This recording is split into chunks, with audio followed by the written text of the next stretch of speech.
जय श्री सीताराम। श्रीमद् वाल्मीकि रामायण के अयोध्या कांड के 117वें सर की कथा करेंगे।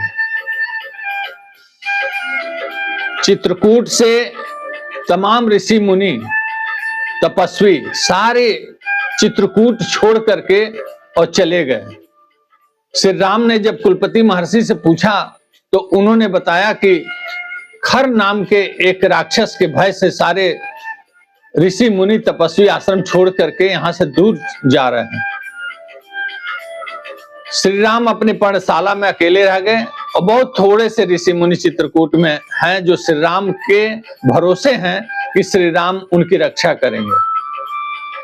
अब श्री राम भी विचार करते हैं तो तमाम कारण जो है उनको ज्ञात होते हैं कि मुझे अब चित्रकूट में नहीं रहना चाहिए, जिसमें प्रमुख रूप से यह भी था कि जब भरत माताएं और पूर्ववासी अयोध्या के पूर्ववासी जब आकर के मिल कर गए तो बार बार उनको उनकी याद आती है, भरत और माताओं की याद आती है तो वो शोकमग्न हो जाया करते हैं। इसके अलावा श्री राम सोच रहे हैं कि जब से भरत अपनी सेना लेकर के यहाँ आए तो 90,000 हाथी और 1 लाख घोड़ों की लीद जो है यहाँ पड़ी हुई है चित्रकूट के चारों तरफ, तो उससे यहाँ की धरती अपवित्र हो गई है। इस तरह कई कारणों पर विचार करते हुए श्री राम ने भी यह निश्चय कर लिया कि अब मैं चित्रकूट छोड़ करके चला जाऊंगा। अब वह लक्ष्मण जी और सीता जी को साथ में लेकर के और चित्रकूट से निकलते हैं और अत्रि मुनि के आश्रम में पहुंचते हैं। अत्रि मुनि उनका बहुत ही स्वागत करते हैं और बहुत ही हर्षित हो जाते हैं अत्रि मुनि और हृदय से लगाते हैं और अपने आश्रम में उनका बड़ा सत्कार करते हैं।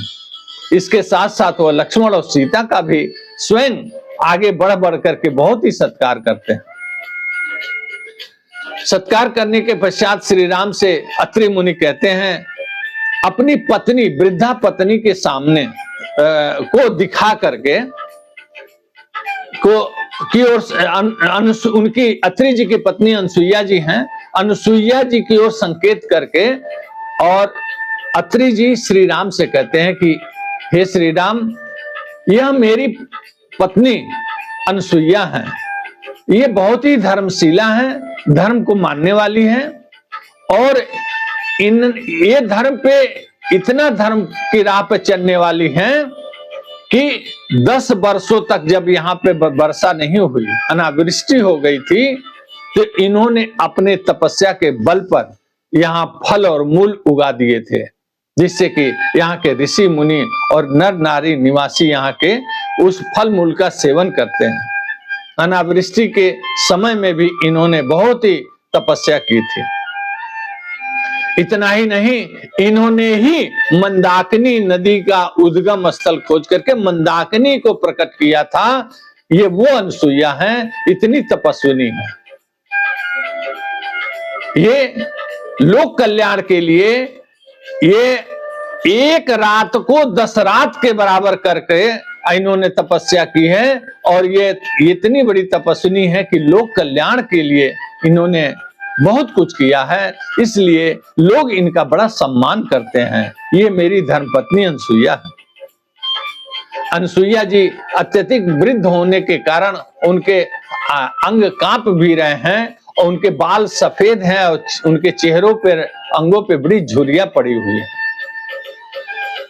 अब अत्रि जी श्री राम से कहते हैं कि श्री राम, विदेह नंदिनी सीता को अनुसुईया के पास जाना चाहिए और उनसे मिलना चाहिए।